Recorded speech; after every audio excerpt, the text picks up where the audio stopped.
Hey everybody, 736 is loaded up. Practice number 3 for me on the dirt. First of the year for us. And if all goes well, first race tomorrow night. Alright, 736 is at Salem. Tire pressures are checked, lug nuts are torqued. Ready to go for practice. Few changes since you guys have seen the car last. Repainted the exhaust. It was starting to get kind of rusty.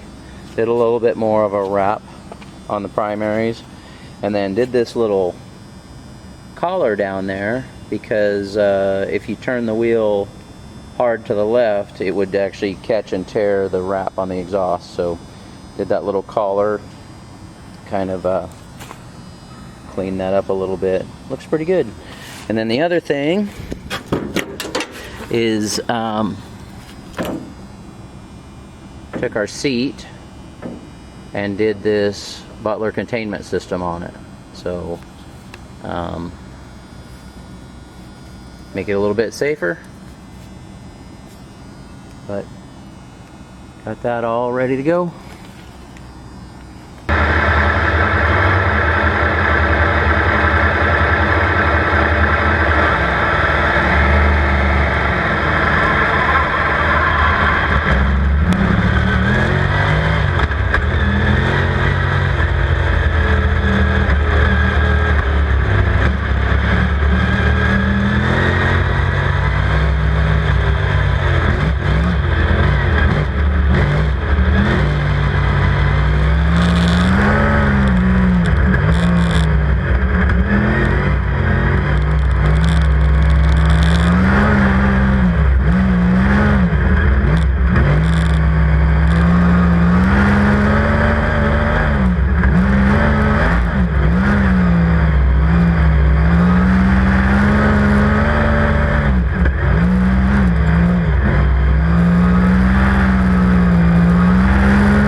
So Friday's practice got cut short for us because the car wouldn't shut off until you actually shut off the main kill switch.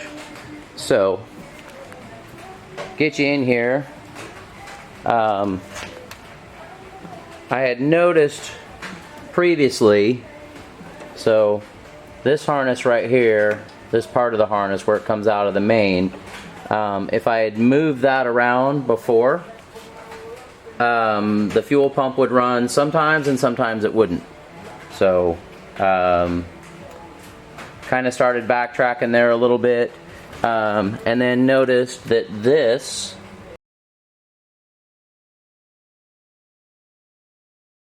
right here, you can see there that the insulation is way back on those connectors, on those wires for some reason.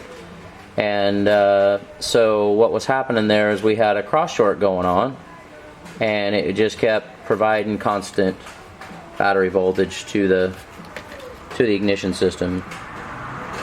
The motor would just sit there purring along. So got a couple little things. So I'll deep in those one at a time. Get some nice, get some heat shrink on there. So a couple other little things I'm going to take care of here. So we've got not really sure what's going on right there. So there's with this tape out of the way, it is soldered. It is a solder connection, but I'll desolder that and put some heat shrink on it. And then this wire was already disconnected, so that'll just get a piece of heat shrink over it. And there was one more. There's this guy right here.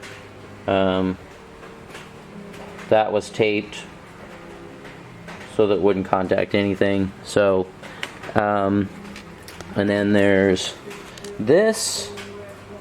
So I'm guessing that it's another one of these type of crimp connectors. So I'll be taking those apart and doing solder, and then I'll go ahead and I'm going to pull the rest of the tape off of the harness there, and probably use some corrugated plastic. So anyways, I had installed this fan controller, and rule of thumb from my prior service time was, if you have just worked on it and then you have a problem, go look at what you just did. So I have that completely uninstalled electrically. I mean, that's what this wire here is. There's another wire that's up underneath the dash in there that goes to the fan switch, so it's completely disconnected, but I still had the issue. And then that, of course, that's when I found this guy. So also, when I pulled this relay off of the harness, there was a awful lot of rust and corrosion down inside of there. So anyways, we'll get that fixed and get her back together. Okay guys, so I just got done heat shrinking all the back of these as well, because they had strings hanging and stuff, and I was getting ready to put it back together and run it. This is the other side of that connector I just showed you. So I'm not sure how well that shows up, but